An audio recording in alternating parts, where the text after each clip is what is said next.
सर्व विद्यार्थ्यांना स्क्रीन दिसत असे आहे का?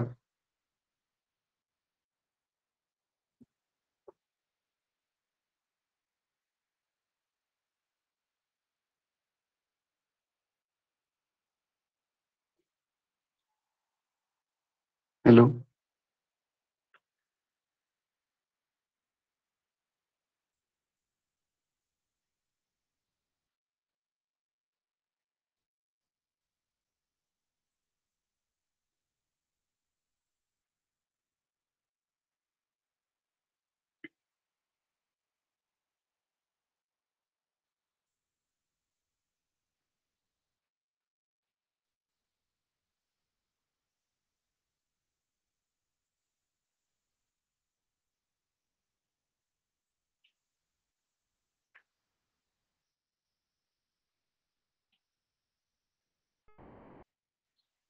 प्रश्न नंबर 47 कडे आपण जातोय.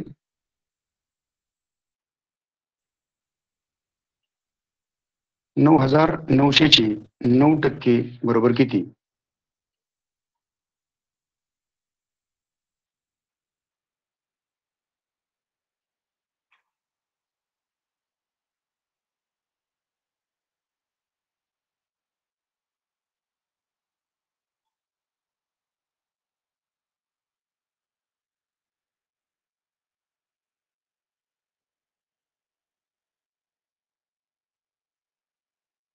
नऊ हजार 900 चे 9% बरोबर किती? आता 9,900 ही संख्या लिहिल्यानंतर त्याचे 9% काढायचे आहेत. तर ज्या अगोदर 9,900 ही संख्या लिहिणं आवश्यक आहे. जर 9,900 त्याचे 9% काढताना गुणिले 9/100 या पद्धतीने 9% आपल्याला काढणं अपेक्षित आहे. 100चे 2 शून्य आणि 9,900 चे 2 शून्य कमी झाल्यानंतर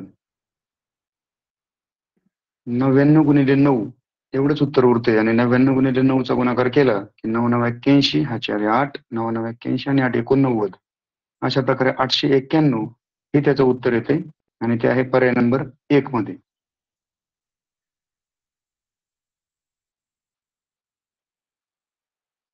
त्यानंतर प्रश्न नंबर 48 साठी आहे, खाली दिलेल्या आकृतीची परिमिती किती? आता दिलेली आकृती जी आहे ती पंचकोनाची आहे आणि त्याची दिलेली जी माप आहेत त्या सर्व मापांची कडांची जी बेरीज आहे. परिमिती अतिशय सोपा भाग आहे, त्यामुळं हे उत्तर आपल्याला सहजपणे काढता येईल. खाली दिलेल्या आकृतीची परिमिती किती? त्यामध्ये 2, 3, 4, 2 आणि 3.5 किंवा कशी बेरीज जरी मांडली, फक्त एक दशांश चिन्ह आहे, त्यामुळे त्याचा व्यवस्थित मांडणी करायची. बाकीच्या संख्या ह्या पूर्णांकामध्ये असल्यामुळं त्याची अडचण नाही आणि ही बेरीज केल्यानंतर याचं उत्तर येत आहे 14.5 आणि हे पर्याय नंबर 3 मध्ये आहे. परिमिती काढताना फक्त बाजूच्याच ज्या कडेच्या बाजू आहेत एकदम त्यांचाच विचार करायचा आहे. या आकृतीमध्ये आतल्या कोणत्याही रेषेचं माप दिलेलं नाही आणि आतमध्ये रेषाही दिलेली नाही, त्यामुळे ही परिमिती काढणं थोडंसं सोपं जाईल. मात्र कधी कधी आकृत्यामध्ये आतमध्ये सुद्धा रेषा दिलेल्या असतात आणि आतमध्ये दिलेल्या रेषांची सुद्धा मापं लिहिलेली असतात आणि आपण घाईगडबडीत त्या आतल्या रेषांची सुद्धा मापांची बेरीज करतो. तसं न करता आपण त्या ठिकाणी असणाऱ्या फक्त बाह्य बाजू ज्या आहेत, बाहेरच्या बाजू, परिमिती म्हणजे फक्त बाहेरील बाजूंची बेरीज, त्यामुळे आतल्या बाजूंची बेरीज करायची नाही. या ठिकाणी तो प्रश्न नाही, परंतु काही प्रश्न पत्रिकेमध्ये काही ठिकाणी ते येऊ शकतं आणि म्हणून अशा ठिकाणी आपले मार्क्स जाऊ नयेत म्हणून आपण या ठिकाणी व्यवस्थित फक्त बाहेरच्याच बाजूंच्या मापांची बेरीज करायची आणि ती उत्तर येते 14.5. त्यानंतर 49 नंबरचा जो प्रश्न आहे तो थोडासा ट्रिक वापरून सोडवायचा आहे, कारण या ठिकाणी दोन संख्यांचा गुणाकार आणि समोर उत्तर दिलेलं आहे 13,225 आणि त्यांनी सांगितलं की चौकोनाच्या जागी समान अंक आहे, तर तो अंक कोणता? आता चौकोनाचे 2 चौकोन मोकळे दिलेले आहेत आणि शेवटचा अंक दोन्हीकडे 5 दिलेला आहे. म्हणजेच या ठिकाणी जो अंक आपण ठेवणार आहोत तो दोन्हीकडेही सारखीच संख्या तयार होणार आहे आणि दोन सारख्या संख्यांचा गुणाकार म्हणजेच आपण समजू शकतो की तो वर्ग आहे. आता वर्ग 13,225 हा कशाचा वर्ग आहे हे जर आपल्याला सोडवायचं असेल तर ज्या संख्यांच्या शेवटी 5 येतो, ज्या संख्यांच्या शेवटी 5 असतो अशा संख्यांचा वर्ग वर्ग करण्याची पद्धत किंवा वर्ग काढण्याची पद्धत ही ट्रिक आपल्याला सर्वांना माहिती आहे. जर शेवटी 5 हा अंक असेल तर अगोदरच्या अंकाच्या पुढच्या संख्येने त्याला गुणायचे. अगोदरच्या अंकाच्या पुढच्या संख्येने त्याला गुणायचे आणि त्याचा वर्ग निघतो. आता या ठिकाणी शेवटचा जो अंक आहे 5, त्याचा वर्ग शेवटला 25 लिहिलेला आहे आणि राहिलेली जी अगोदरची संख्या आहे 132. आता आपल्याला या ठिकाणी अशी संख्या लिहायची आहे. या 5च्या अगोदरचे 2 चौकटी दिलेल्या आहेत मोकळ्या. त्या ठिकाणी आपल्याला अशी संख्या लिहायची आहे की ती संख्या आणि त्याच्या पुढील संख्या यांचा गुणाकार 132 आला पाहिजे. मग हे होण्यासाठी पर्यायातली कोणत्या संख्यांचा विचार करता येईल? तर 44 आणि 45. समजा सुरुवातीचा पहिला अंक जर आपण घेतला, पहिला पर्याय 4, तर ते चालणार नाही. त्या ठिकाणी आपल्याला 44 गुणिले 45 जर केलं तर त्याचं खूप मोठं उत्तर येते 1980. दुसरा पर्यायाचा जर विचार केला 3 जर त्या ठिकाणी चौकटीमध्ये ठेवला तर 33 गुणिले 33, तर 33 गुणिले 34 हे खूप मोठं उत्तर येते 1122. आता आपल्याला 132 उत्तर येण्यासाठी पर्याय नंबर 3चा विचार करून पाहू. जर 2 त्या ठिकाणी ठेवला तर 22 आणि त्या पुढील संख्या आहे 23. 22 आणि 23 गुणाकार येतो 506. त्यामुळे तोही पर्याय या ठिकाणी बसणार नाही. ज्या अशी संख्या ठेवायची की त्या संख्येत तो अंक ठेवल्यानंतर त्या पुढील जी संख्या असणार आहे त्या आणि त्या संख्येचा गुणाकार 132 आला पाहिजे. म्हणजे वर्ग काढण्याची जी पद्धत आहे त्यानुसार ही ट्रिक आपल्याला वापरता येईल. आणखी एक पद्धत आहे ती सांगतो. तत्पूर्वी शेवटचा जो अंक आहे 1, तो जर त्या ठिकाणी ठेवला तर त्या ठिकाणी दोन्ही चौकटीमध्ये 1 जर ठेवला तर 11 होईल आणि त्या समोरील चौकटीत सुद्धा 11च होईल. आणि जेव्हा 115 अशी संख्या तयार होईल तेव्हा 5चा आपण वर्ग काढून 25 ठेवलेलाच आहे. उरलेला जो 11 आहेत दोन्हीकडचे, त्या पुढील संख्या आहे 12. 11 गुणिले 12, तर त्या ठिकाणी 11 आणि 12चा गुणाकार येतो 132. आणि म्हणून त्या 132 ही संख्या त्या ठिकाणी ठेवल्यानंतर आपल्याला उत्तरातली संख्या मिळून जाते. 11 आणि 12चा गुणाकार 132 होतो आणि त्या ठिकाणी जेव्हा 1 हा अंक आपण लिहिणार 49 नंबरच्या प्रश्नामध्ये, तेव्हा आपल्याला त्या ठिकाणच्या चौकटीतला समान अंक कोणता आहे तो लक्षात येईल आणि त्याचं उत्तर हे अचूक येईल. त्यानंतर हाच प्रश्न सोडवण्याची आणखी एक पद्धत की आपल्याला दोन्हीकडे समान संख्या आहे, म्हणजेच जे उत्तर दिलेलं आहे 13,225 हा निश्चितपणे एका संख्येचा वर्ग आहे. कारण दोन्हीकडे समान संख्या असणं म्हणजे एका संख्येला त्याच संख्येने गुणणं याला आपण वर्ग काढणं असं म्हणतो.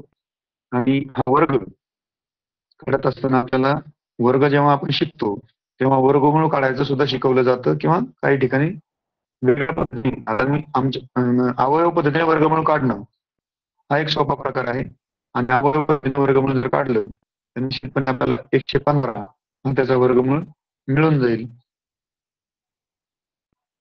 आणि अवयव पद्धतीने वर्गमूळ काढण्याची ट्रिक थोडस इयत्ता 5वी साठी तो अभ्यासक्रमातच घटक आहे वर्गमूळ काढण्याचा. मात्र अगोदर मी वर्ग संख्येची जी ट्रिक सांगितली होती तो निश्चितपणे आपल्याला इथं उपयोगी पडेल आणि अशा अवघड प्रश्नांसाठी आपल्याला वेगवेगळ्या प्रकारे विचार करून त्याचं उत्तर लिहावं लागतं. त्याचप्रमाणे प्रत्येक पर्यायाचा विचार न करता थोडासा 4चा अंदाज घेतल्यानंतर आपण 3 आणि 2चाही अंदाज लावू शकतो की या ठिकाणी हे उत्तर येणार नाही. कारण 132 उत्तर येण्यासाठी संख्या खूप लहान असणं गरजेचं आहे आणि म्हणून आपण 4 ऐवजी किंवा 4चं उत्तर काढल्यानंतर किंवा 4 हा पर्याय वापरून बघितल्यानंतर आपण थेट 1 कडे सुद्धा जाऊ शकतो. कारण अशा वेळेला फार जास्त खोलात जाण्यापेक्षा किंवा प्रत्येक पर्याय वापरून पाहण्यापेक्षा थोडं प्रेडिक्शन किंवा अंदाज घेऊन आपण जो पर्याय जवळचा असेल त्याचा विचार करू शकतो. त्याचप्रमाणे प्रश्न नंबर 50 जो आहे त्याकडे आपण आता वळणार आहोत आणि हा स्थानिक किंमत आणि दर्शनी किंमत यावर आधारित असणारा हा प्रश्न आहे आणि त्यामुळं हा तुलनेनं सोपा प्रश्न आहे. त्यामध्ये सर्वात पहिल्यांदा आपल्याला 5,45,035 या संख्येमधील दशहजार स्थानी असलेल्या अंकाची स्थानिक किंमत व दशक स्थानी असलेल्या अंकाची स्थानिक किंमत यातील फरक किती? स्थानिक किमतीतील फरक काढणं हे तुलनेनं इतर प्रश्नांपेक्षा सोपा प्रश्न आहे. इथं दर्शनी किंमतचा विचारही केलेला नाही किंवा विचारलेला नाही. त्यामुळे आपण स्थानिक किंमतीचा विचार करून आपल्याला ज्या 2 अंकांची स्थानिक किंमत विचारलेली आहे त्या अंकांच्या स्थानिक किंमतीचा विचार करून आपण या ठिकाणी त्याचं उत्तर काढायचे. सर्वात पहिल्यांदा त्यांनी सांगितलं 10,000 स्थानी असलेल्या अंकाची स्थानिक किंमत. 10,000 स्थान म्हणजे एकक, दशक, शतक, हजार आणि 10,000. त्यामध्ये 10,000 स्थानी अंक आहे 4 आणि त्याची किंमत आता 10,000 4 10,000 10,000 म्हणजे 10,000. आता 4 10,000 जी स्थानिक किंमत आहे ती येईल 40,000. आणि त्यानंतर सांगितलंय की दशक स्थानी असलेल्या अंकाची स्थानिक किंमत यातील फरक म्हटलं की वजाबाकी. मग दशक स्थानी जो अंक आहे तो आहे 3 आहे. 3 ची स्थानिक किंमत आहे 30. 3 ची स्थानिक किंमत 30 आणि मग 40,000 वजा 30 हे आपल्याला सोल्युशन काढणं फारसं अवघड नाहीये. वजाबाकी करायची फक्त. 40,000 मधून 30 वजा केले उत्तर मिळते 39,970. ही वजाबाकी सोपी आहे आणि गणितही सोपं आहे. त्यामुळं हे फारसं अवघड जाणार नाही. वजाबाकी करायची फक्त. मात्र ती अचूक असणं हे गरजेचं आहे, कारण घाई गडबडीत आपण सोपं समजून ते निश्चितपणे आपल्याला ते कधी कधी घाई गडबडीत मार्क जाऊ शकतात किंवा चुकू शकतं. त्यामुळं अशी सोपे गणितांना आपण थोडंसं घाई गडबड करून किंवा अतिउत्साहात आपण ती चुका होऊ शकतात, त्या होऊ द्यायच्या नाही. त्यानंतर प्रश्न नंबर 51 कडे आपल्याला जायचंय आणि 51 नंबरचा जो प्रश्न आहे त्यामध्ये त्यांनी भाज्य, भाजक, भागाकार ही जी आपली सूत्र आहे, भाज्य बरोबर भाजक गुणिले भागाकार अधिक बाकी, या सूत्राचा आपल्याला या ठिकाणी वापर करायचा आहे. बऱ्याच वेळा आपल्याला भागाकार येत असतो, मात्र ही पद्धत माहीत नसल्यामुळे कधी कधी आपल्याला त्याचं भाज्य किंवा भाजक काढायला अवघड जातं. प्रश्न आहे, एका संख्येला 25 ने भागले असता, एका संख्येला 25 ने भागले असता भागाकार 13 येतो व बाकी 22 येते, तर ती संख्या कोणती? आता एका संख्येला 25 ने भागले असता भागाकार 13 येतो आणि बाकी 22 येते, तर ती संख्या कोणती? आणि म्हणून एका संख्येला 25 ने भागले असता भागाकार 13. आता एक संख्या म्हणजे ती कोणती आहे आपल्याला माहित नाही, मात्र ते भाज्य आहे हे तर निश्चित आपल्याला माहिती आहे. ते जर भाज्य आहे तर उरलेले जे दिलंय इथं भागाकार दिलाय, बाकी दिली, त्यामुळे आपल्याला आणि भाजक पण दिलाय. भाजक आहे 25, भागाकार येतोय 13 आणि बाकी उरते 22. अशा प्रकारे आपल्याला हे सूत्रामध्ये किमती टाकायच्यात. भाज्य म्हणजे जे आपल्याला उत्तर काढायचे, भाज्य बरोबर भाजक गुणिले भागाकार अधिक बाकी. मग या ठिकाणी भाजक आहे 25, भागाकार आहे 13, या दोन्हींचा गुणाकार करायचा आहे आणि आलेल्या गुणाकारामध्ये 22 ही जी बाकी आहे ती मिळवायची. मग भाजक आहे 25, भागाकार आहे 13, या दोन्हींचा गुणाकार केला 25 10 250 आणि 25 3 75. अशा प्रकारे आपण 325 हे त्याचं उत्तर येतंय. 25 गुणिले 13चं उत्तर आलं 325 आणि जी बाकी आहे ती त्यामध्ये मिळवायची आहे. त्यामुळं 325 अधिक 22 या उत्तरात या गणिताचं उत्तर आहे 347 आणि म्हणून ही संख्या निश्चितपणे आहे 347. आता याला टॅली करत बसण्याची आवश्यकता नाही, कारण हे सूत्र आहे. पुन्हा याला चेक करण्याची आवश्यकता नाही. फक्त आपला भाजक आणि भागाकार यांचा गुणाकार 325 आणि त्यानंतर त्याच्यात बाकी मिळवायची, म्हणजे आपल्याला भाज्य संख्या सहजपणे काढता येईल. याच प्रकारे आपण भाजकही काढू शकतो, भागाकारही काढू शकतो. मात्र हे सूत्र लक्षात असणं गरजेचं आहे की भाज्य बरोबर भाजक गुणिले भागाकार अधिक बाकी. या पद्धतीने आपण त्या सूत्राचा वापर करून ते सोडवायचे. प्रश्न नंबर 51 हा सर्वांना समजला असेल अशी अपेक्षा करतो. त्यानंतर आपण जाऊया प्रश्न नंबर 52 कडे. आणि 52 नंबरचा प्रश्न जो आहे तो नाणी आणि नोटा या धड्यावरती किंवा या घटकावरती आधारित आहे. तर बऱ्याचदा आपण हा प्रश्न तोंडी सुद्धा हिशोब करून सोडू शकतो, कारण आपण व्यवहार माहित असतात. आपण दुकानात वगैरे गेल्यानंतर आपल्याला त्या नोटांचा परिचय झालेला असतो. त्यामुळे आपण हिशोब न करता किंवा लेखनामध्ये न मांडता सुद्धा आपण करू शकतो. याला लिहायचीच आवश्यकता पडेल असं काही नाही. आपण न लिहिता सुद्धा हे गणित सोडू शकतो. आपण तोंडी सुद्धा हिशोब करू शकतो. उदाहरणार्थ या ठिकाणी जे गणित दिलेलं आहे 52 नंबरचं, धनेशने 50 व 100 रुपयांच्या प्रत्येकी 8 नोटा बँकेत देऊन त्या रकमेच्या 10च्या नोटा मागितल्या तर त्याला 10 रुपयांच्या किती नोटा मिळतील? धनेशने 50 व 100 रुपयांच्या, किती रुपयांच्या? 50 आणि 100 रुपयांच्या, प्रत्येकी किती नोटा? 8 नोटा. म्हणजे 50च्या पण 8 आणि 100च्या पण 8.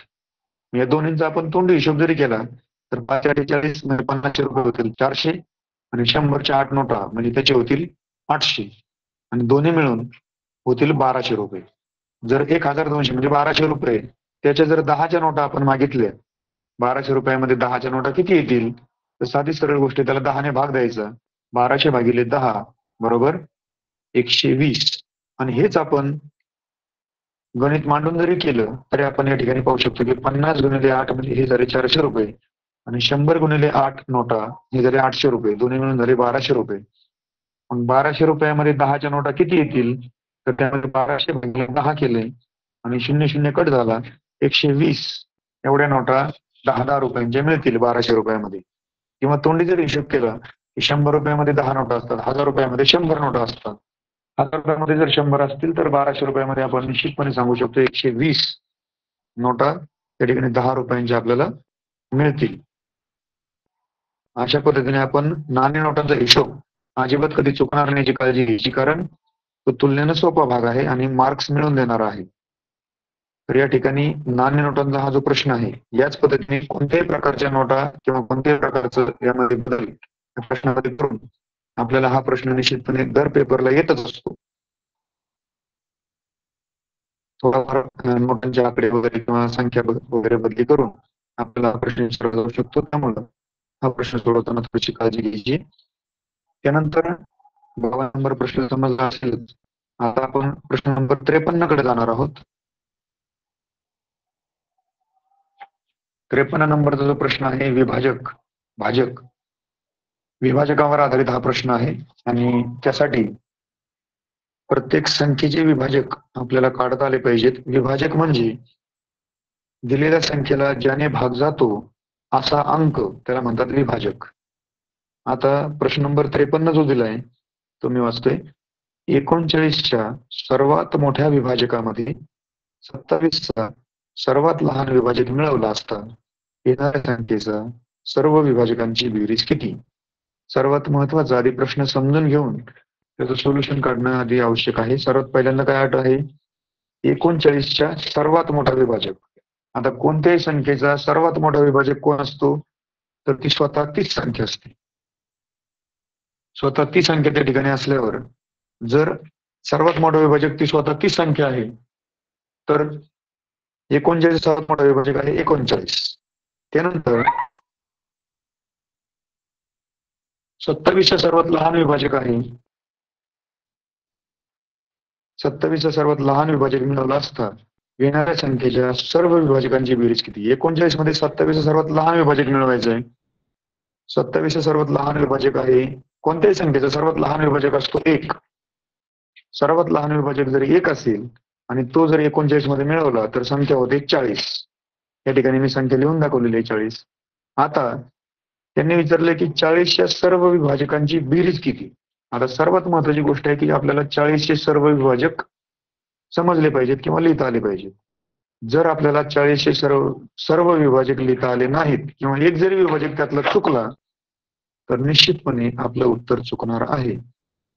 आणि कदाचित असंही होऊ शकतं की आपल्याला त्या ठिकाणी पर्यायामध्ये नसलेलं सुद्धा उत्तर आपलं येऊ शकतं. त्यामुळं विभाजक चुकवायचे नाही. जर 40चे विभाजक लिहिताना आपण चूक केली तर निश्चितपणे आपलं उत्तर चुकेल. त्यामुळे 40चे विभाजक लिहिताना काळजी घ्यायची. सर्वात लहान विभाजक आहे 1, त्यानंतर समसंख्या असल्यामुळं 2, त्यानंतर 4 सुद्धा येईल कारण 4 × 40, त्यानंतर 8 × 45, 5 पण येईल. माझ्याकडनं 5 थोडा पुढे गेलाय.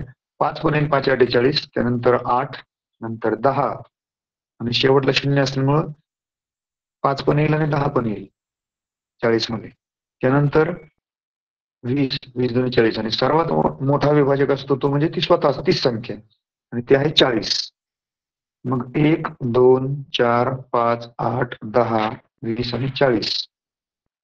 अशी सर्व विभाजकांची जर बेरीज करायला आपण गेलो किंवा एकाखाली एक मांडली किंवा आपल्या पद्धतीने जशी बेरीज आपल्याला पटकन करता येईल, वेळ वाचून, चूक पण नाही झाली पाहिजे आणि वेळही वाचला पाहिजे, अशा पद्धतीने जर आपण त्याचा सोडवायचा प्रयत्न केला तर निश्चितपणे आपल्याला त्या ठिकाणी दिसेल की 40, 20, 60, 60 आणि 10 70, 70 आणि 5 75, 75 आणि त्यानंतर इकडे जे उरलेले अंक आहेत 8 आणि 4 12 आणि 14 आणि 15, ते उरलेल्या अंकांची बेरीज 15 आणि हे 75, 15 आणि 75 90.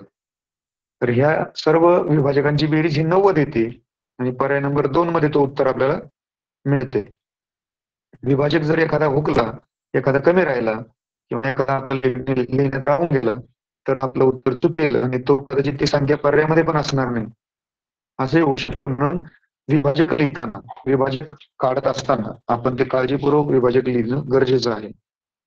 तर ज्या समसंख्या असतात, समसंख्यांना थोडेसे विभाजक जास्त असतात, कारण 2 येतो, 4 येतो, अशा बऱ्याच त्यानंतर आपल्याला विभाजकाच्या कसोट्या माहित आहेत.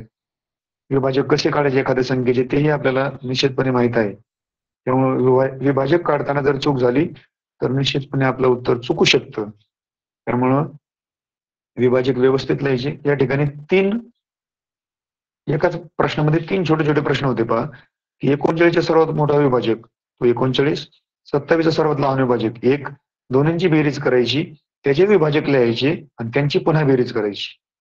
39 अधिक 1 ते झाले 40, त्याचे सर्व विभाजक लिहिले, त्या विभाजकांची पुन्हा बेरीज केली. म्हणजे एकाच प्रश्नामध्ये जवळ-जवळ 3-4 छोटे-छोटे उपप्रश्न असतात. त्यातलं एकही जरी चूक झाली तरी आपल्याकडून उरलेली सर्व मेहनत पाण्यात जाते. त्यामुळं आपण थोडीशी काळजीपूर्वक ते गणितं करायचेत. अशा प्रश्नांना थोडासा वेळ लागू शकतो. प्रश्न नंबर 54 आहे. 54 मध्ये 7/5 गुणिले 5/7 अधिक 1 बरोबर किती? असा प्रश्न आहे. तर हे अपूर्णांकांचा गुणाकार. आता अपूर्णांकांचा गुणाकार करताना आपल्याला ते समजशील असण्याची आवश्यकता नाही. त्याचप्रमाणे त्याचा छेद सारखा करण्याचीही गरज नाही, जरी ते भिन्नछेद असले तरी. गुणाकारामध्ये अपूर्णांकाचा गुणाकार ही तुलनेनं अतिशय सोपी क्रिया आहे. अपूर्णांकाचा गुणाकार करताना अंशासोबत अंशाचा गुणाकार आणि छेद सोबत छेदाचा गुणाकार करायचा आहे. जर आपल्याला गुणाकारही करायचा नसेल, उत्तरे काढायचं नसेल तर त्याच्यापेक्षा सोपी ट्रिक आहे. जर वर आणि खाली अपूर्णांकामध्ये वरती आणि खाली जर समान अंक असेल तर ते दोन्ही अंक एकमेकांसोबत कट होऊन जातात किंवा त्याचा गुणाकार होऊन त्या ठिकाणी 1 ही संख्या उरते. म्हणजे या ठिकाणी जर आपण पाहिलं 7/5 गुणिले 5/7 किंवा याहीपेक्षा सोपं एकमेकांच्या गुणाकार व्यस्त संख्या आहेत त्या. 7/5 गुणिले 5/7 हे एकमेकांचे गुणाकार व्यस्त आहेत आणि एकमेकांच्या गुणाकार व्यस्तांची संख्या उत्तर असतं 1. ज्याला अपूर्णांकाचा गुणाकार करून पाहिजे ते गुणाकार पद्धतीने करू शकतात. ज्याला गुणाकार व्यस्ताचा नियम माहित आहे, गुणाकार व्यस्ताच्या नियमाने करू शकतात किंवा 7 गुणिले 5 चा गुणाकार 35 आणि खाली 5 गुणिले 7 चा गुणाकार 35. 35/35 याचे उत्तर 1 येईल. निश्चितपणे आपण ज्या पद्धतीने आपल्याला सोपं वाटेल, जी पद्धत आपल्याला माहित असेल त्या पद्धतीने आपण जायचे आणि त्याच पद्धतीने आपल्याला त्याचं उत्तर मिळणार आहे. 7/5 गुणिले 5/7 अधिक 1 याचं उत्तर कळताना आपण गुणाकार व्यस्ताचा नियम वापरून पाहू. तर 7/5 आणि 5/7 हे एकमेकांचे गुणाकार व्यस्त संख्या आहेत आणि त्याचं उत्तर 1 येतं आणि 1 अधिक 1 आणि म्हणून पर्याय आहे 2. या ठिकाणी पर्यायामध्ये पहिल्या पर्यायामध्ये पाहिलं असेल की 7/35 आणि पुढचं 1 मिळवला म्हणजे अंशांची बेरीज केली गुणाकार करून त्याच्यात 35 असंही उत्तर या ठिकाणी दाखवलेलं आहे. पण असं उत्तर या ठिकाणी येत नाही. कारण या दोन्हींचा गुणाकार केल्यानंतर गुणाकार व्यस्तांच्या गुणाकाराची उत्तर ते 1 आणि त्यामध्ये आणखी 1 मिळवला तर मिळतात 2. आणि अशा प्रकारे आपण 54 नंबरच्या प्रश्नाकडे उत्तर काढत असताना आपल्याला उत्तर 2 मिळते. पर्याय नंबर 3. उत्तराचा पर्याय नंबर आहे 3. निश्चितपणे आपल्याला अशा अपूर्णांकांच्या गुणाकाराची उदाहरणं सोडवताना खूप सोपं जात असतं. अपूर्णांकाचा गुणाकार करणं खूप सोपी क्रिया आहे. त्यामुळे हे मार्क्स आपले निश्चितपणे आलेच पाहिजेत. त्यानंतर 55 नंबरचा प्रश्न आहे 5656 भागिले 8 या उदाहरणात भाजक 1 ने कमी केला तर भागाकार कितीने वाढेल? किमान आपल्याला या ठिकाणी एक तरी भागाकार करून पाहावा लागेल. जर आपल्याला तोंडी ही संख्या सोपी आहे आणि भागाकार पण पूर्ण संख्येत जाणार आहे, त्यामुळे आपल्याला हा भागाकार करणं फारसं अवघड जाणार नाही. मात्र कधी कधी घाईगडबडीत आपण याचं उत्तर जर 8 ने भागिलं तर तो उत्तर घाईगडबडीत आपलं 77 सुद्धा येऊ शकतं. म्हणजे आणतात काही जण, काही विद्यार्थी घाईगडबडीत 8 7 56 8 7 56 असं करून त्याचं 77 उत्तर येऊ शकतं. तर ते चुकलेलं उत्तर आहे 77.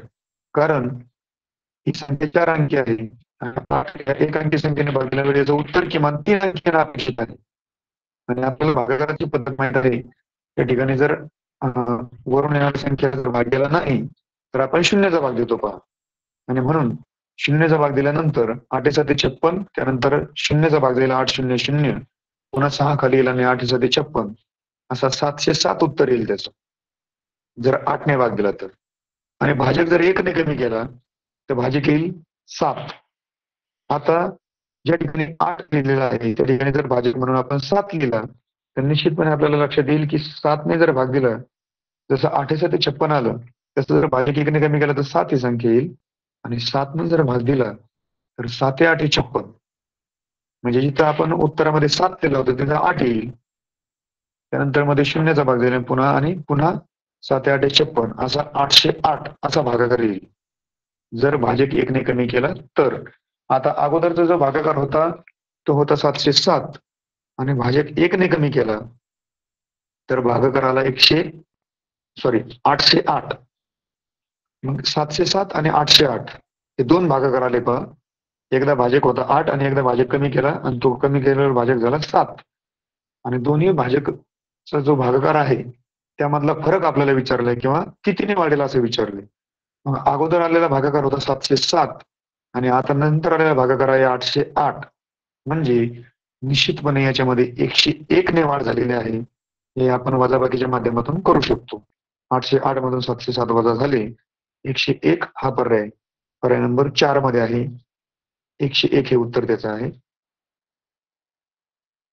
इथं पर्यायामध्ये 1 नंबरला दिलाय 1, 2 नंबरला पर्याय दिलाय 10 आणि 3 नंबरला दिलाय 100. तर काळजीपूर्वक भागाकार केला तर निश्चितपणे आपल्याला उत्तर मिळते 101 आणि तो आहे पर्याय नंबर 4 वरती. त्यानंतर आपण वळणार आहोत 56 नंबरच्या भागाकाराकडे, 56 नंबरच्या गणिताकडे.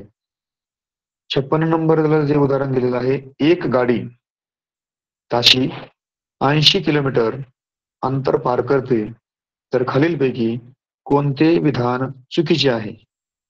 एक गाडी ताशी 80 किलोमीटर अंतर पार करते तर खालीलपैकी कोणते विधान चुकीचे आहे? आणि विधानं कोणकोणते आहेत? सगळ्यात पहिलं, एक गाडी ताशी 80 किलोमीटर जाते म्हणजे एका तासामध्ये 80 किलोमीटर जाते.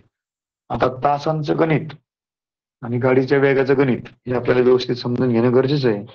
एका तासामध्ये जर 80 किलोमीटर जात असेल म्हणजे निश्चितपणे ते 60 मिनिटामध्ये 80 किलोमीटर जाते. आणि मग त्याचा अर्धा तास, पाव तास किंवा पाऊण तास हे आपल्याला हिशोब करता येणं सोपं आहे. जर या वरच्या दिलेल्या प्रश्नातल्या विधानानुसार पर्याय नंबर 1 मध्ये जर आपण पाहिलं, ते म्हणतात की कोणतं विधान चुकीचं आहे, म्हणजे 3 विधानं बरोबर आहेत आणि 1 विधान चुकलेलं आहे किंवा 1 पर्याय चुकलेला आहे आणि तेच त्याचं उत्तर असणार आहे. कारण आपल्याला विचारलंय चुकीचं विधान कोणतं किंवा चुकीचा पर्याय कोणता. त्यामध्ये सर्वात पहिलं आहे, गाडी एका तासात 80 किमी अंतर पार करते. आता गाडीचा ताशी वेग 80 किलोमीटर आहे म्हणजे निश्चितपणे एका तासातच ते 80 किलोमीटर जात असेल. त्याला काही दुसरा म्हणजे याच्यामध्ये काही शब्द बदल झालेला नाही फारसा.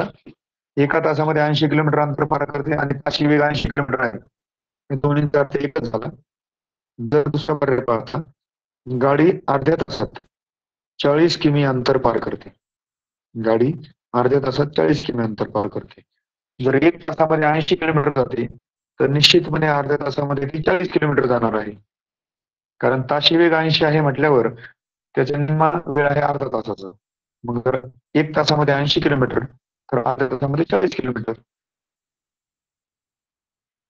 त्यामुळे दुसराही पर्याय बरोबर आहे. तिसऱ्या पर्यायामध्ये विचारले, गाडी 1 तास 25 मिनिटात 100 किमी अंतर पार करते. आता 1 तास आहे 25 मिनिटं. आता आपल्याला इथं असं वाटू शकतं, जर आपण इतर मापाचा हिशोब जर पाहिला, तर 100चा भाग म्हणजे 25. पण तास मिनिटांच्या गणितामध्ये 25 मिनिटं म्हणजे पाव तास होत नाही, तर ते 15 मिनिटांचा पाव तास असतो. म्हणून हे गणित जर लक्षात आलं, तर आपल्याला कळेल की 1 तास 25 मिनिटांमध्ये 100 किलोमीटर अंतर पार करणार नाही, तर ते जास्त अंतर जाईल. कारण 1 तास म्हणजे 60 मिनिटं. 60 मिनिटांमध्ये ते 80 किलोमीटर जाते. तर पुढच्या 25 मिनिटांमध्ये फक्त 20 किलोमीटर जाणार नाही. त्यामुळं तो पर्याय चुकीचा आहे.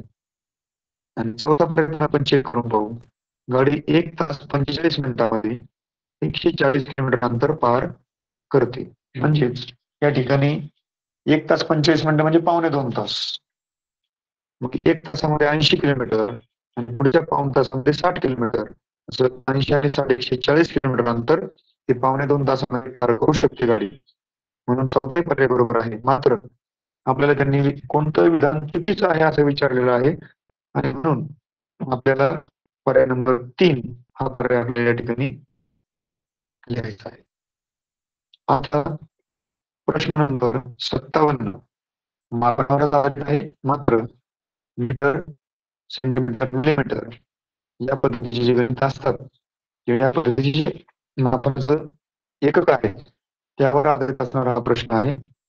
आणि त्यामध्ये दिलंय की 12 मीटर आणि 3 मिलीमीटर दशांश अपूर्णांकात कसे लिहाल? तर यासाठी आपल्याला मीटर आणि मिलीमीटर या संज्ञा पूर्णपणे स्पष्ट असणं गरजेचं आहे. कारण मीटरचा कितवा भाग म्हणजे मिलीमीटर हे लक्षात आल्याशिवाय आपल्याला ते दशांश अपूर्णांकामध्ये लिहिता येणार नाही. कारण मीटरचा 100वा भाग म्हणजे सेंटीमीटर आहे. कारण 100 सेंटीमीटरचा 1 मीटर होत असतो आणि म्हणून 100 सेंटीमीटरचं 1 मीटर केल्यानंतर आपल्याला मिलीमीटर किती होतील? तर एका सेंटीमीटरमध्ये 10 मिलीमीटर असतात. मग 100ला जर 10ने गुणलं तर एका मीटरमध्ये 1000 मिलीमीटर येतात. मग जर मीटरचा 1000वा भाग मिलीमीटर आहे, मीटरचा 1000वा भाग जर मिलीमीटर आहे, तर दशांश अपूर्णांकामध्ये लिहिताना आपल्याला दशांश चिन्हानंतर 3 अंक येणं गरजेचं आहे. 3 अंक असणं गरजेचं आहे. कारण जेव्हा आपण दशांश अपूर्णांकाचं रूपांतर अंश आणि छेद या स्वरूपामध्ये करतो किंवा पूर्णांकयुक्त अपूर्णांकामध्ये करतो, तेव्हा आपल्याला ते लक्षात येईल. मी इथं लिहिलेलं आहे की 12 मीटर आणि 3 मिलीमीटर. 3 मिलीमीटर लिहिताना आपल्याला तो मीटरचा कितवा भाग आहे? तर 1000वा भाग आहे. आणि 1000वा भाग लिहिताना दशांश अपूर्णांकामध्ये जेव्हा आपल्याला ते लिहायचंय, त्यासाठी अगोदर पूर्णांकयुक्त अपूर्णांकात लिहिताना जर आपण 1000 खाली लिहिले आणि वरती 3 लिहिले ते मिलीमीटर, तर निश्चितपणे आपल्या लक्षात येईल की या ठिकाणी आपल्या दशांश नंतर 3 अंक असणं गरजेचं आहे. आणि मग अशा वेळेला आपण पर्यायातला जर विचार केला, तर पहिल्या पर्यायामध्ये 12.03 मीटर आहे. याची जर व्हॅल्यू काढली तर 12 मीटर आणि 3 सेंटीमीटर येईल. पण आपल्याला 3 मिलीमीटर विचारलेलं आहे, त्यामुळे पहिला पर्याय चुकणार आहे. दुसरा पर्याय जो आहे 12.003 हा पर्याय. कारण मी आधी सांगितलं तुम्हाला की ज्या ठिकाणी जर मीटरचा 1000वा भाग मिलीमीटर आहे, तर आपल्याला दशांश चिन्हामध्ये निश्चितपणे 3 संख्या असणं, 3 अंक असणं गरजेचं आहे. 3 अंक असणं गरजेचं आहे आणि म्हणून पर्याय नंबर 2 तर आपण जाऊया किंवा निश्चितपणे ते उत्तर आपल्याला मिळेल. तरी आपण पर्याय नंबर 3 पाहूया. 12.3 मीटर इथं 12 मीटर आणि 30 सेंटीमीटर होईल. त्यानंतर 12.0003 हे खूप जास्त झाले. मिलीमीटरपेक्षाही लहान. त्यापेक्षा लहान आपण शिकलेलोच नाही. इतक्या प्रायमरी लेव्हलला इतके लहान लहान युनिट्स मायक्रोमीटर, नॅनोमीटर इतके नाहीत आपल्याला. त्यामुळं हे जे गणित आहे चौथा पर्याय की त्यापेक्षा लहान मीटर जाईल, लहान एककामध्ये जाईल. त्यामुळे तो पर्याय आपल्याला विचारच करायचा नाही. आपण मीटरचा 1000वा भाग मिलीमीटर आहे आणि म्हणून दशांश नंतर 3 अंक असणं हे मस्ट आहे, कंपल्सरी आहे. आणि म्हणून आपल्याला पर्याय नंबर 2चाच विचार करायचा आहे. सो आपण 17 नंबरच्या प्रश्नासाठी पर्याय नंबर 2 लिहायचे 12.003. यानंतर प्रश्न नंबर 58 कडे आपण जाणार आहोत. कागद.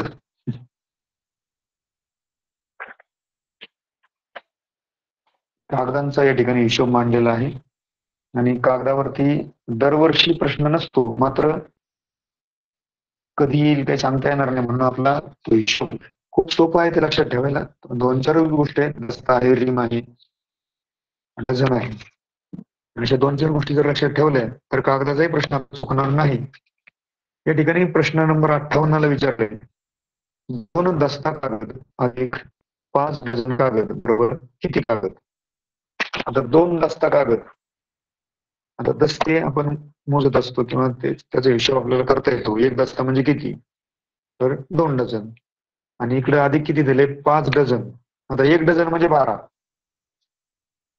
डझन हा शब्द आपण ऐकलेला आहे, आपल्या माहितीतला आहे, आणि आता आपण अभ्यास करतोय म्हणल्यानंतर आपल्याला ते लक्षात आहे. 1 डझन म्हणजे 12. म्हणजे इथं 5 डझन कागदाचे किती रुपये होतात? तर 12 पंचे 60. ते झाले 60 कागद. आणि 2 दस्ता कागद, आता 2 दस्ते म्हणजे मुळात 4 डझन झाले, कारण एका दस्त्याचे असतात 24, 2 दस्ते झाले 48. आणि हे 48 आणि हे 60 यांची बेरीज केली तर निश्चितपणे आपल्याला उत्तर मिळालेलं आहे 48 अधिक 60 बरोबर 108 कागद. आणि पर्याय नंबर आहे 1. पर्याय नंबर 2 मध्ये 100 दिले, पर्याय 3 चे दिले 480 आणि पर्याय 4 दिले 88. दस्ता, रिम, डझन हे जर आपल्याला क्लिअर माहित असेल तर कागदाचा प्रश्न आपला चुकणार नाही. त्यामुळं याचा थोडासा काळजीपूर्वक अभ्यास करून हा प्रश्न चुकणार नाही याची काळजी घ्यायची. त्यानंतर 59 नंबरच्या प्रश्नाकडे आपण वळणार आहोत. 59 नंबरच्या प्रश्नामध्ये 6/18 या अपूर्णांकात 6/18 किती वेळा मिळवल्यास बेरीज 3 येईल? त्यामध्ये मी थोडस स्पष्टीकरण दिलेलं आहे, ज्यांना ते वाचायला येईल, दिसत असेल क्लिअर कट तर वाचू शकता की या ठिकाणी आपल्याला उत्तर 3 आलं पाहिजे. उत्तर 3 येण्यासाठी छेद संख्येने वरून जर 6/18 केलं तर ते उलटा भागाकार करणं म्हणजे चुकीचं आहे. ती पद्धत चुकीची आहे. काही जण घाईगडबडीत 6/18 असं होऊन जाईल, मात्र असं न करता आपल्याला अशी संख्या त्या ठिकाणी तयार करायची की छेद संख्येने अंशातल्या संख्येला, अंशातल्या अंकाला 3 चा भाग गेला पाहिजे. आता छेद संख्या 18 आहे, कितीही वेळा बेरीज केली तरी ती 18च येणार आहे, कारण अपूर्णांकांची बेरीज करत असताना छेदाची बेरीज केली जात नाही, फक्त अंशांची बेरीज केली जाते. म्हणून छेद नेहमी 18च राहणार आहे, किती वेळा मिळवला तरी. आणि म्हणून आपल्याला अशी संख्या अंशामध्ये आली पाहिजे की ज्याला 18 ने भाग दिला तर उत्तर 3 येईल, कारण आपल्याला उत्तर 3 आणायचे, बेरीज 3 आणायची. आणि म्हणून त्यांनी सांगितले की 18 छेद संख्येमध्ये असताना अंशामध्ये किती असावेत? तर 3 उत्तर येण्यासाठी 18 त्रिक 54 असावेत अंशामध्ये. मग अंश स्थानी 54 संख्या असण्यासाठी, अंश स्थानी 54 ही संख्या येण्यासाठी या 6/18 या अपूर्णांकामध्ये किती वेळा आपल्याला तो अपूर्णांक मिळवावा लागेल? 6/18 या अपूर्णांकामध्ये 6/18 हा अपूर्णांक. आता आपण जर अंशाचा हिशोब बघितला फक्त तर 54 उत्तर आणायचं असेल तर 6 किती वेळा पाहिजे? 6 9 54. 6 किती वेळा आला पाहिजे? 9 वेळा आला पाहिजे, तर 6 वरती संख्या होईल 54. म्हणजे 6/18 ची बेरीज आपल्याला 9 वेळा झाली पाहिजे. पण इथंच आपला गोंधळ होत असतो पहा, की जर आपण असं लिहिलं पर्याय नंबर 1 9 वेळा, उत्तर ते निश्चितपणे चुकणार आहे. आणि त्यामुळं आपल्याला वळायचे की त्या ठिकाणी 6/18 या अपूर्णांकात किती वेळा मिळवायचा असं म्हटलंय. म्हणजे एकदा 6/18 त्या ठिकाणी दिलेला आहे. जर 6/18 एकदा दिलेला आहे तर अजून किती वेळा मिळवायचंय? सगळे मिळून किती वेळा पाहिजे आपल्याला? 9 वेळा. सगळे मिळून आपल्याला 9 वेळा पाहिजे, त्यातला 1 वेळा आपल्याला ऑलरेडी दिलेला आहे. मग आणखी किती वेळा पाहिजे? तर आणखी आपल्याला पाहिजे तो 8 वेळा. आणि मग आधी दिलेला एकदा आणि आपण मिळवलेला 8 वेळा, असा मिळून तो होईल 9 वेळा. आणि 9 वेळा जर तो 6 मिळवला तर 9 54, वरती संख्या असेल 54 आणि 54 भागिले 18 याला जर भाग दिला तर निश्चितपणे उत्तर मिळेल 18 1 18 18 त्रिक 54. त्या ठिकाणी मांडताना माझ्याकडे 54 दिलेलं आहे, समोर उत्तर. मात्र वरती भागाकार केल्यानंतर 18 × 18 = 54. याचं उत्तर 3 येणं अपेक्षित आहे. वरती 3 लिहिलंय, मात्र समोर लिहिताना 54 लिहिलंय. थोडस वरती जे 3 लिहिलं आहे तेच उत्तर आहे त्याचं. आणि म्हणून 18 ने 54ला भाग दिला तर 3 उत्तर येणं अपेक्षित आहे. आणि मग हे वरती 54 ही संख्या येण्यासाठी आपण 6/18 हा पूर्णांक किती वेळा मिळवला आहे? तर तो 8 वेळा मिळवला आहे. जर तो 9 वेळा मिळवला असता तर पहिला एकदा आणि 9 वेळा 10 वेळा झाला असता, ते चुकेल. म्हणून पर्याय नंबर 1 आणि 3 मध्ये कन्फ्युज व्हायचं नाहीये. एकदा 6/18 आपल्याला दिलेला आहे. आपल्याला आणखी किती वेळा मिळवायचं आहे? तर 8 वेळा मिळवायचं. पहिल्यांदा दिलेला 1 आणि आपण मिळवलेला 8 वेळा.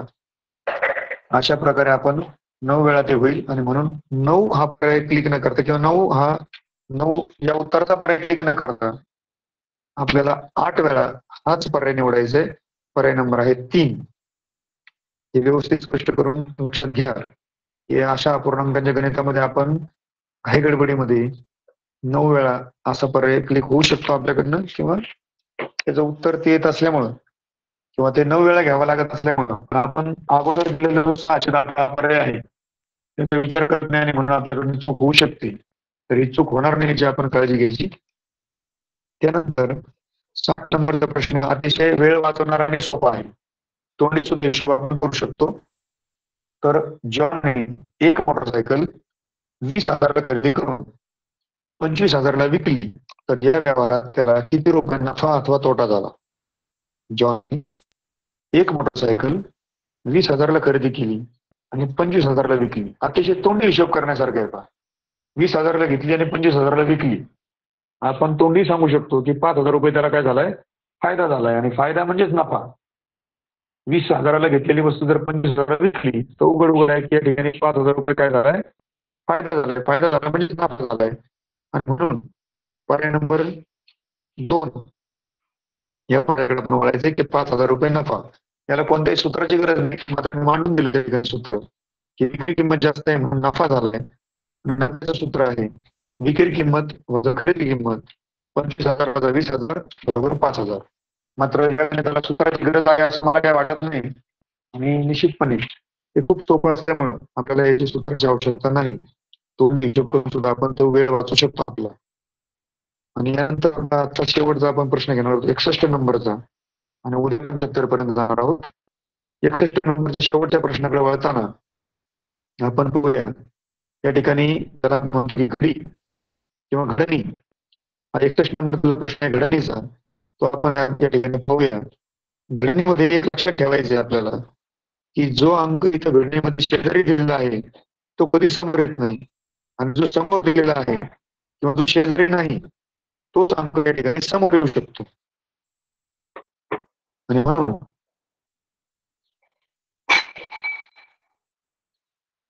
जो अंक शेजारी आहे तो समोर येणार नाही, जो समोर आहे तो शेजारी येणार नाही.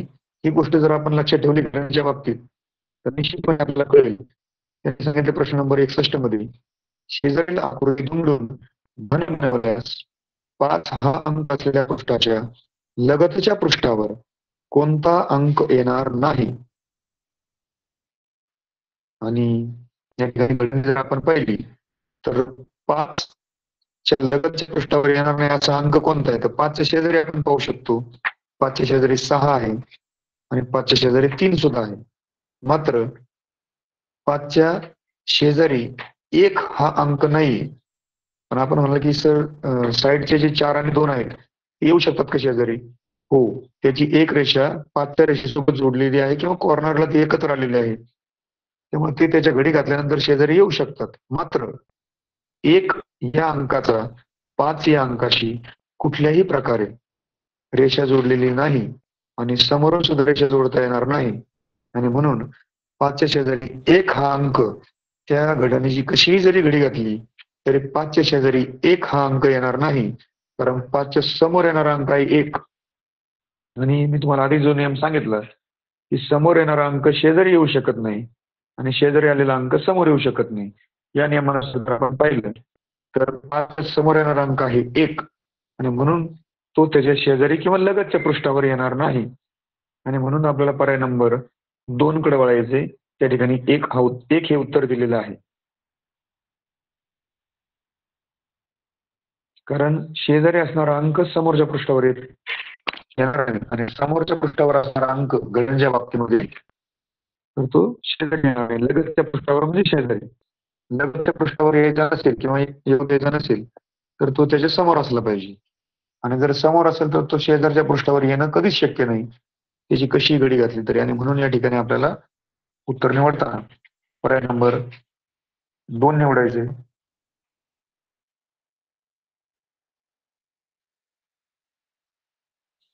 आता 61 नंतरचे जे पुढचे प्रश्न आहेत 62 पासून 75 पर्यंत तर ते आपण उद्याच्या तासिकेला घेणार आहोत.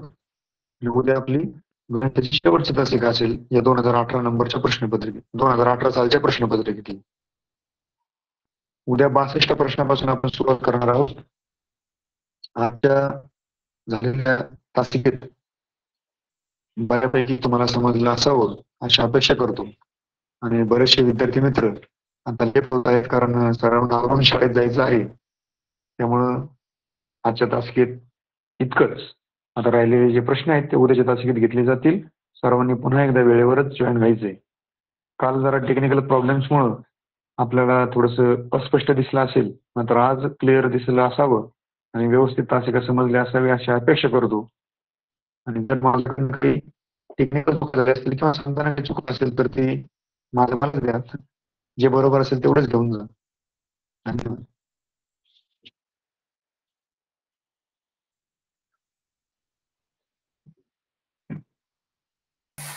धन्यवाद सर. अतिशय सविस्तरपणे आपण विद्यार्थ्यांना छान पद्धतीने समजावून सांगितलं. अहिल्यानगर जिल्हा परिषद शिक्षण विभागाच्या वतीने आपले मनापासून आभार.